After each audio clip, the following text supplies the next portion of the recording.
اور web sites کھلنا شروع ہوئی انٹرنیٹ پر.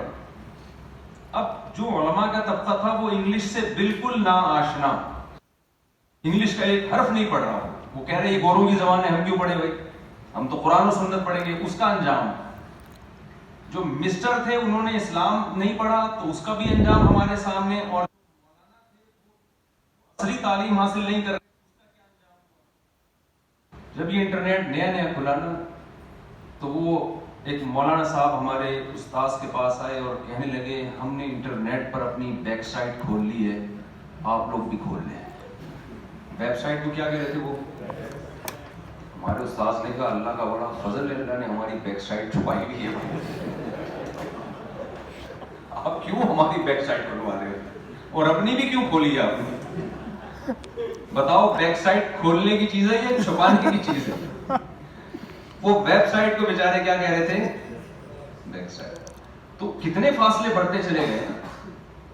جامعۃ الرشید کا یہ ویژن ہے کہ اس فاصلے کو کیا کرنا ہے؟ کم کرنا ہے. اب یہ تو ہو نہیں سکتا کہ کسی ادارے میں 50% دینی تعلیم 50 دنیاوی، وہ تو نہ ادھر کا رہے گا اور نہ ادھر کا. کسی بھی فن میں پھر وہ ایکسپرٹ نہیں بن سکتا. تو یہ ویژن ہے کہ ہم ایسے اسکول کھولیں گے، ایسے کالجز، ایسی یونیورسٹیاں جن میں 70% اگر عصری علوم ہے تو 30% اس میں قال اللہ اور قال، تاکہ ایک شخص ڈاکٹر بنتا ہے، انجینئر بنتا ہے، فوج میں جاتا ہے، بیوروکریسی میں جاتا ہے، تو جہاں اس کے پاس دنیاوی تعلیم ہو تو اس کے پاس مذہب کی نالج بھی ہونی چاہیے. اور ایسے مدرسوں کا جال پورے ملک میں بچھایا جائے جہاں 70% اگر اسلام پڑھایا جا رہا ہے تو 30% دنیاوی تعلیم بھی انہیں پڑھائی جائے، تاکہ وہ کل سائٹ اور بیک سائٹ میں فرق کر سکے. میں سمجھا پا رہا ہوں اپنی بات؟ یہ تو خیر ایک مثال دی میں نے ویب سائٹ کی. تو یہ بھی پاک ایڈ ویلفیئر ٹرسٹ کا ہدف ہے. تو مجھے بہت خوشی ہوئی جب میں نے ٹرسٹ کی خدمات اپنی آنکھوں سے دیکھی. میں نے کہا بھائی ہمیں تو راستہ مل گیا، ہم انہیں کو پروموٹ کرتے ہیں. تو میں آپ حضرات سے بھی گزارش کروں گا کہ آپ حضرات بھی اس کی ترقی میں اپنا حصہ ڈالیں. ایک حدیث سنا کے اپنی بات کو ختم کرتا ہوں. رسول اللہ صلی اللہ علیہ وسلم نے فرمایا کہ جس نے درخت لگایا، افسوس کے ساتھ کہنا پڑتا ہے کہ ہم جب گوروں کے کنٹری میں جاتے ہیں، ملک میں جاتے ہیں، تو ان کے ہاں درخت بہت ہیں، حالانکہ ان کے پاس کوئی حدیث نہیں ہے جس میں درخت لگانے کی فضیلت ہو. وہ درخت لگاتے ہیں، آکسیجن کا ریشو بڑھ جائے گا، کاربن ڈائی آکسائڈ کم ہو جائے گی اور انوائرمنٹ اچھا ہو جائے گا، یہی ہے نا ان کے پاس. ہمارے پاس کتنی بڑی حدیث ہے، کتنی زبردست موٹیویشن مل رہی ہے ہمیں اس سے. نبی صلی اللہ علیہ وسلم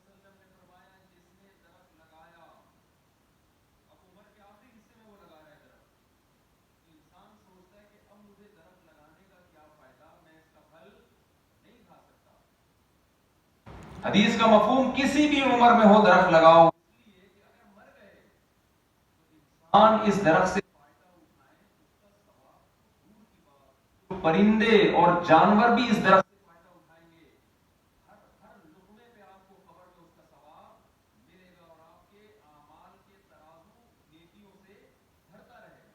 اس کو صدقہ جاریہ کہا جاتا ہے. اذا مات ابن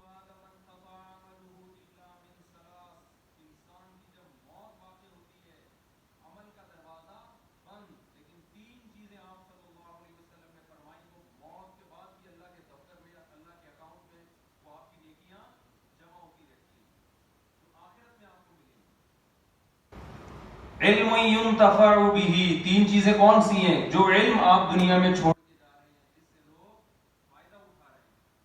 جب تک آپ کے علوم سے لوگ فائدہ اٹھائیں گے، آپ کو آخرت میں اس کا ثواب مرنے کے بعد بھی ملتا رہے گا. آپ کے ترازو میں، میدان حشر میں ترازو قائم ہوگا نا. ہم سب کا ایمان ہے ایک پلڑے میں نیکیاں رکھی جائیں گی، دوسرے پلڑے میں برائیاں رکھی جائیں گی. انسان کہے گا یہ نیکیاں تو میں نے کی ہی نہیں، یہ رکھی کیسے جا رہی ہیں؟ تو اسے بتایا جائے گا یہ وہ علم ہے جو تو دنیا میں چھوڑ کر گیا تھا اور لوگ اس سے فائدہ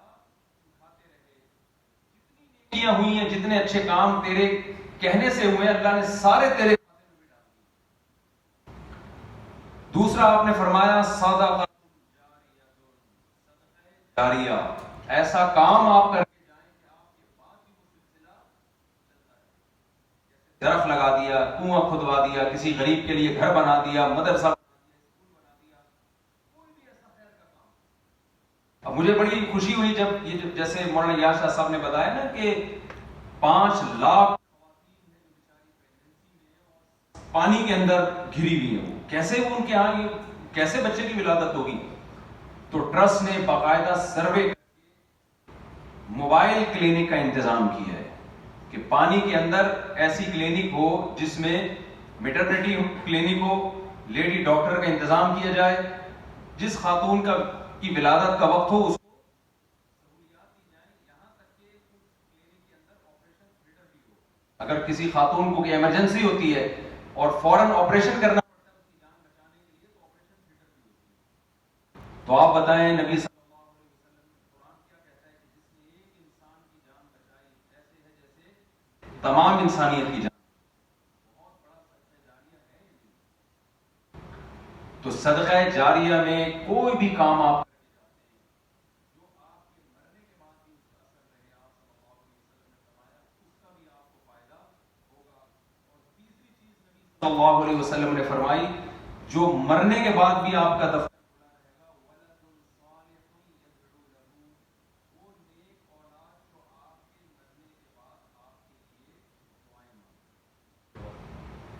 آپ کہہ سکتے ہیں اگر اولاد نیک نہ ہو, نالائق ہو, پھر دعائیں مانگے, کیا وہ صدقہ جاریہ نہیں ہے؟ اصل میں اس کو کہتے ہیں قید اتفاقی. نیک ہوگی تو دعائیں مانگے گی, نیک نہیں ہوگی تو 30-40واں کر کے مارکیٹ سے بھول جائے گی ابا بھی تھے ہمارے ونس اپون اے ٹائم, وہ وراثت کے بٹواروں میں لگی رہے گی, وہ دعائیں تھوڑی مانگے گی. تو بہت خوش قسمت لوگ ہوتے ہیں جن کو ایسی اولاد ملے کہ وہ اولاد کا حیات اپنے والدین کے لیے دعائیں مانگتے. تو میں یہ سمجھتا ہوں کہ ہم اور آپ میں کوئی بھی ایسا نہیں ہے جو ثواب سے مستغنی ہو, جو یہ کہتا ہو کہ میں اتنا نیک ہوں کہ مجھے صدقہ جاریہ کی ضرورت نہیں ہے. ہمیں زیادہ ضرورت ہے. صدقہ اللہ کے غضب کو ٹھنڈا کرتا ہے. تو آپ اپنے طور پہ یا کسی بھی ٹرسٹ کے ذریعے, اور خاص طور پہ میرا چونکہ اعتماد پاکٹ ویلفیئر ٹرسٹ پہ, اس لیے میں اس کو مینشن کر رہا ہوں, وہ کسی بھی ٹرسٹ پہ اعتماد ہے. کہیں بھی خود جا کے, ابھی آج ایک صاحب ملے جو خود خوراکیں بانٹ کر آئے ہیں, تو بہت زیادہ خوراک وہ تقسیم کر کے آئے ہیں, تو خود بھی کر سکتے ہیں آپ یہ کام. لیکن ٹرسٹ کے ذریعے فائدہ یہ ہوتا ہے کہ مینجمنٹ ہوتی ہے, ٹرسٹ کے پاس اعداد و شمار زیادہ ہے. اب شروع میں کیا ہوا کہ جو لوگ خوراک تقسیم کرنے گئے, اب ایک ہی گھر میں ہر آدمی ڈبہ دے کے آیا. ہوشیاری کر رہے ہوتے ہیں, ادھر ڈبے آئے اور پیچھے انہوں نے چھپا دیے, ٹھیک ہے نا, وہ ڈبوں میں ڈبے لیے جا رہے ہیں, پیچھے لوگوں کو مل نہیں رہا. تو ایک مینجمنٹ, ایک جب کوئی بڑا ادارہ ہوتا ہے تو اس میں کسی بھی طرح سے آپ مدد کریں. کہ ہمیں ایسے موقع پر غافل ہو کر بیٹھنے کی اجازت نہیں. اللہ تعالیٰ سمجھنے کی اور عمل کی توفیق عطا فرمائے. جو حق بات ہوئی اس پر اللہ تعالیٰ ہمیں عمل کی توفیق دے, کوئی کوتاہی ہوئی تو اللہ تعالیٰ معاف فرمائے. السلام علیکم ورحمۃ اللہ وبرکاتہ.